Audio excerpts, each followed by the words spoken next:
खबर बिहार के सारण में आदित्य तिवारी हत्याकांड से तनाव की स्थिति है। 10वीं में पढ़ने वाले आदित्य की चाकू मारकर हत्या कर दी गई। तैफ, शाहिद और अरशद ने आदित्य को मार डाला। आदित्य के परिवार का रो रो कर बुरा हाल है। आदित्य तिवारी हत्याकांड में 2 आरोपी गिरफ्तार किए गए हैं। शाहिद और अरशद को पुलिस ने गिरफ्तार किया है। एक आरोपी अभी भी फरार बताया जा रहा है, जिसको लेकर गिरफ्तारी को लेकर लगातार पुलिस तलाश कर रही है। शाहिद और अरशद को पुलिस ने गिरफ्तार कर लिया, लेकिन किस तरह से रो रो कर परिवार का बुरा हाल है, आप इन तस्वीरों के जरिए अंदाजा लगा सकते हैं। और आदित्य के परिजन हमारे साथ बातचीत करने के लिए यहां पर जुड़ गए हैं। बहुत बहुत स्वागत है सर आपका। बहुत मुश्किल घड़ी है आपके लिए, आपके परिवार के लिए। आपने अपना बेटा खोया है और हम समझ सकते हैं, अंदाजा लगाना बहुत मुश्किल है आपके दुख का। इस पूरे मामले को लेकर क्या कहेंगे, क्या हुआ था, बताइए। देखिए, मैं तो जानता नहीं हूं कि क्या हुआ था। मेरा बच्चा परीक्षा देने 21 तारीख को जलालपुर हाई स्कूल गया हुआ था। वहां पे पहले से 4-5 लड़के जो थे वो घात लगाए बैठे थे। उसके बाद उन्होंने उसके ऊपर चाकुओं से हमला कर दिया। पहला हमला जैसे हुआ वो रोड की तरफ भागा, लेकिन पैर फिसल जाने की वजह से वो गिर पड़ा और गिरने के बाद उसको जो है सो चाकुओं से गोंद दिया जाता है और उसकी मौत हो जाती है।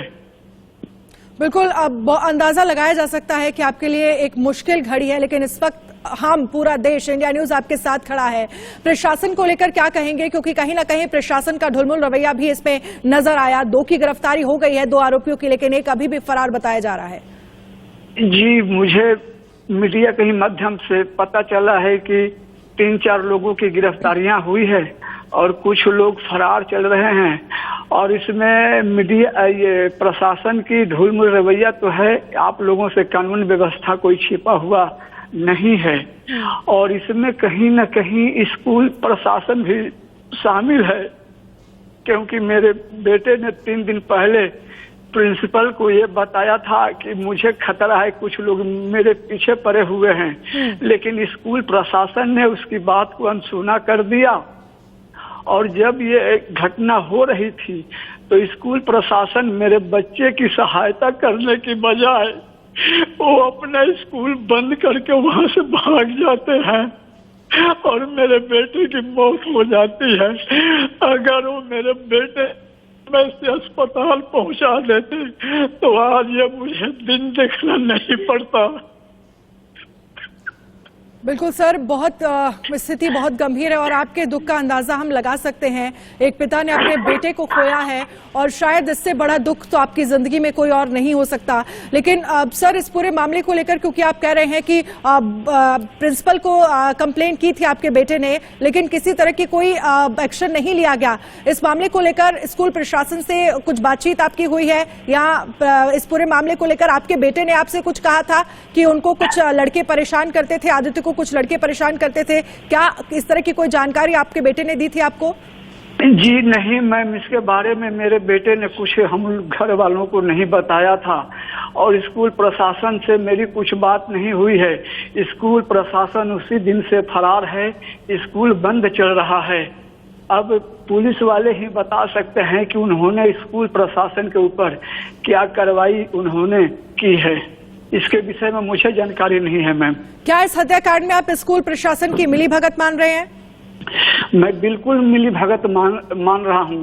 नहीं तो आप ही बताइए कि जहां पे 30 मास्टर मौजूद हैं, वहां परीक्षा चल रहा है, इस प्रकार की स्कूल कैंपस में घटना हो जा रही है।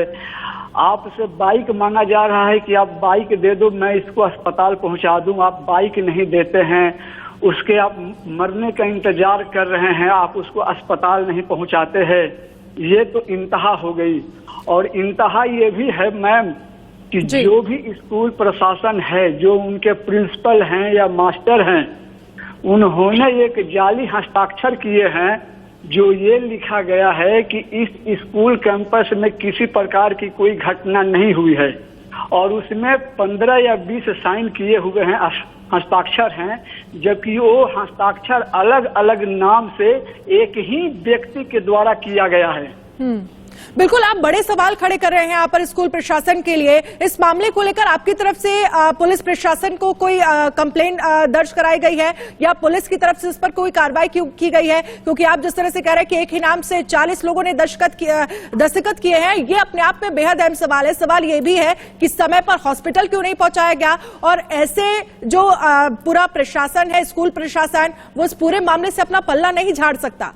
अब आपकी क्या उम्मीद है, क्या कहेंगे आप बिहार सरकार से, क्या गुहार लगाएंगे आप प्रशासन से, क्या चाहते हैं आप इस मामले को लेकर? देखिए, मैं तो वही चाहता हूं कि पुलिस जो है उन लोगों के ऊपर कठोर से कठोर कार्रवाई करे। आज मेरे आदित्य के साथ हुआ है, कल किसी और भी आदित्य के साथ हो सकता है। तो मैं यही चाहता हूं कि उनको नाबालिग न देखते हुए, क्योंकि उन्होंने जघन्य अपराध किया है, वो हत्यारे हैं, तो उनको नाबालिग न देखते हुए भी उनको भी जो है फांसी की सजा दी जाए, चाहे वो 10 साल के हों या 15 साल के हों। लेकिन ये भारत का कानून है मैम, यहाँ 15-18 से जो नीचे होते हैं उनको बरी कर दिया जाता है। लेकिन मैं आपके माध्यम से पूछना चाहता हूं देशवासियों से, सरकार से, ये कहाँ का इंसाफ है कि एक बच्चा जब खून करता है तो वो बालिग होता है, और जब सजा देने की बारी आती है तो उसे 2-4 सालों में सजा से मुक्त कर दिया जाता है, उसको 2-4 सालों बाद छोड़ दिया जाता है। क्या भारत के कानून ये भरोसा देगा कि वो फिर से हथियार नहीं उठाएंगे, किसी और आदित्य की हत्या नहीं करेंगे? बिल्कुल, आप बहुत अहम सवाल खड़े कर रहे हैं। उस पूरे मामले को लेकर लगातार इंडिया न्यूज भी तमाम सवाल खड़े कर रहा है कि आखिरकार आदित्य तिवारी को न्याय कब तक मिलेगा। अब क्या आपकी आदित्य के दोस्तों से कुछ बातचीत हुई कि कैसे अचानक से वहां पर हुआ, क्या अचानक से? क्योंकि पूरे अगर हम बात करें, स्कूल प्रशासन पर सवाल है कि कैसे स्कूल के अंदर इस तरह से एक बच्चे की हत्या कर दी जाती है चाकू से गोदकर। नहीं मैम, इस हत्या के पीछे कारण क्या है, कारण मुझे नहीं पता है, और उसके छोटे छोटे दोस्त हैं, उनसे मेरी बात नहीं हुई, क्योंकि हम लोगों के ऊपर तो दुखों का पहाड़ टूट पड़ा है। हम न कहीं आ रहे हैं न कहीं जा रहे हैं, दिन रात हम लोगों को रोते हुए बुरा हाल है। तो अभी मेरी किसी से कोई बात नहीं हुई है, और मैं आपके माध्यम से, आपके चैनल के माध्यम से, मैं ये भी सरकार से, केंद्र सरकार हो, बिहार सरकार हो, राज्य सरकार हो, देश हो, ये सबसे मांग करता हूं कि कानून में संशोधन किया जाए, और संशोधन के जरिए उनको भी फांसी की सजा दी जाए।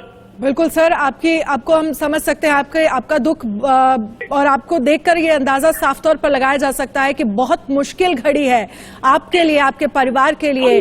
आपने अपने बेटे को खोया है, लेकिन पूरा देश इस वक्त आपको सुन रहा है, और पूरा देश और हम आपके साथ लगातार खड़े हुए हैं, और हम तस्वीरें भी लगातार दिखा रहे हैं कि किस तरह से कैंडल मार्च वहां पर निकाला गया, और लगातार बिहार के लोगों में इस पूरे मामले को लेकर गुस्सा देखा जा रहा है। आदित्य की मां भी आपके साथ है, वो अगर कुछ कहना चाहे अपने बेटे के लिए, और क्या चाहती है प्रशासन से? बतिया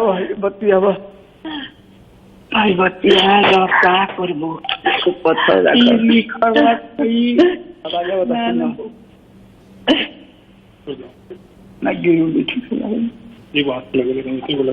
मैम, बहुत मुश्किल घड़ी है, और अब इस वक्त आपके लिए कुछ भी बोल पाना बहुत मुश्किल है। लगातार हम ये आवाज उठा रहे हैं कि आपके बेटे को न्याय मिले।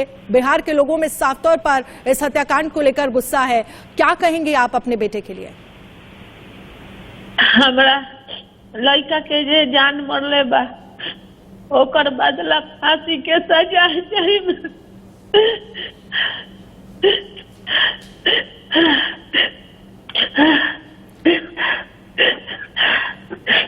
बिल्कुल, बहुत मुश्किल घड़ी है आपके लिए, आपकी फैमिली के लिए। आपने अपना बेटा खोया है, और इस दुख का अंदाजा शायद हम और आप यहाँ पर बैठकर लगा नहीं सकते। लगातार परिवार की यही मांग है कि जो दोषी हैं उनको जल्द से जल्द पकड़ा जाए। 2 आरोपियों की गिरफ्तारी हो गई है, एक आरोपी अभी भी फरार बताया जा रहा है। प्रशासन का भी ढुलमुल रवैया यहाँ पर नजर आ रहा है, लापरवाही बरती गई है।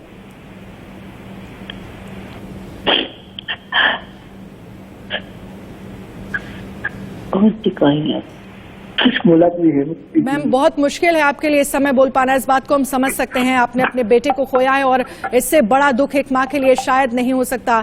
आदित्य के पिता लगातार हमारे साथ बने हुए हैं। सर, इस पूरे मामले को लेकर क्या प्रशासन का अधिकारी आपसे मिलने के लिए आया? प्रशासन के अधिकारी की तरफ से कुछ कहा गया या सरकार की तरफ से कोई नुमाइंदा जो है वो मिलने के लिए आया, या कुछ किसी भी तरह की कोई आश्वासन आपको दिया गया है? क्योंकि लगातार सिर्फ आप ही नहीं, पूरा बिहार हम देख रहे हैं किस तरह से खड़ा हुआ है यहाँ पर आदित्य को लेकर, और लगातार यही कहा जा रहा है कि जो भी दोषी हैं उनको सख्त से सख्त सजा मिलनी चाहिए। जी मैम, आला अफसर तो आए हुए थे, आ रहे हैं, जा रहे हैं, सांत्वना दे रहे हैं कि 2 की गिरफ्तारी हो गई, 3 की गिरफ्तारी हो गई, 4 की गिरफ्तारी हो गई, अभी इतने लोग फरार चल रहे हैं, सबकी गिरफ्तारी हो जाए, उनको कठोर से कठोर सजा मिल जाए, तभी मुझे न्याय मिलेगा। और मैं आप लोग, आपके चैनल के माध्यम से न्याय का गुहार लगाता हूं और मुझे उम्मीद है कि मुझे न्याय मिलेगा। बिल्कुल, हम यही उम्मीद करते हैं कि आपको जल्द से जल्द न्याय मिलेगा। और कैसे परिवार का रो रो कर बुरा हाल है हम साफ तौर पर ये देख पा रहे हैं, क्योंकि इससे ज्यादा मुश्किल घड़ी शायद आपके लिए कभी नहीं हो सकती। और ये कहीं ना कहीं ये कहा जा सकता है, इस पूरे मामले को लेकर जो दोषी हैं उनको ऐसी सजा मिलनी चाहिए ताकि किसी और बच्चे के साथ कभी भी इस तरह की घटना या इस तरह से उसकी हत्या ना की जाए। देखिए, जिस दिन घटना होती है उससे 2 घंटा पहले एक पोस्ट वायरल होता है जो कि भोजपुरी में कहते हैं कि आज बिहार में, आज जलालपुर में खेला हुई। मैं हिंदी में बताऊं आपको तो आज जलालपुर में खेला होगा, और ठीक 2 घंटे बाद ये घटना घटित होती है। तो आप इस वायरल पोस्ट का अंदाजा खुद ही लगा सकती हैं कि उन्होंने किस खेला की ओर इशारा किया था और किस खेला को उन्होंने अंजाम दिया। इस पोस्ट को लेकर आप क्या कहेंगे? खेला हुए का आप जिक्र कर रहे हैं, ये पोस्ट किया गया और उसके बाद जिस तरह से उससे पहले हत्या की गई, क्या इसको लेकर जानकारी है आपके पास, और क्या समझ रहे हैं आप इसको, क्या कैसे देख पा रहे हैं? देखिए, अब इसके जानकारी मुझे पोस्ट द्वारा देखने के बाद ही मिला है, मुझे इसके विषय में जानकारी नहीं थी। लेकिन ये पोस्ट जो है वो आपको चेन्नई से किया जाता है। ये पोस्ट जो है मद्रास से आया है, जो सोशल मीडिया पे वायरल हुआ है, जिसमें लिखा हुआ था कि आज जलालपुर में खेला होगा। ठीक 2 घंटे बाद ये घटना। क्या आप मानते हैं बड़ी साजिश रची गई आपके बेटे के साथ, जिस तरह से चाकू से गोदकर हत्या की गई? बिल्कुल बिल्कुल, इसमें साजिश है, बिल्कुल साजिश है। सर, बहुत बहुत शुक्रिया हमसे बातचीत करने के लिए। लगातार इंडिया न्यूज आपके परिवार के साथ, आपके साथ खड़ा हुआ है और लगातार हम ये गुहार लगा रहे हैं कि आदित्य को जल्द से जल्द न्याय मिले। हालांकि इस पूरे मामले को लेकर 2 आरोपियों की गिरफ्तारियां हो गई हैं, एक आरोपी अभी भी फरार बताया जा रहा है। इसको लेकर लगातार ये कहा जा रहा है कि आरोपियों की तलाश में पुलिस यहां पर जुटी हुई है। लगातार हम दिखा रहे हैं कि किस तरह से परिवार का रो रो कर बुरा हाल है। आदित्य के पिता से हमने बात की, मां का यही कहना था कि जो भी दोषी हैं उनको फांसी की सजा मिलनी चाहिए और एक ऐसी नजीर पेश होनी चाहिए कि किसी के बेटे के साथ कभी भी ऐसा ना हो।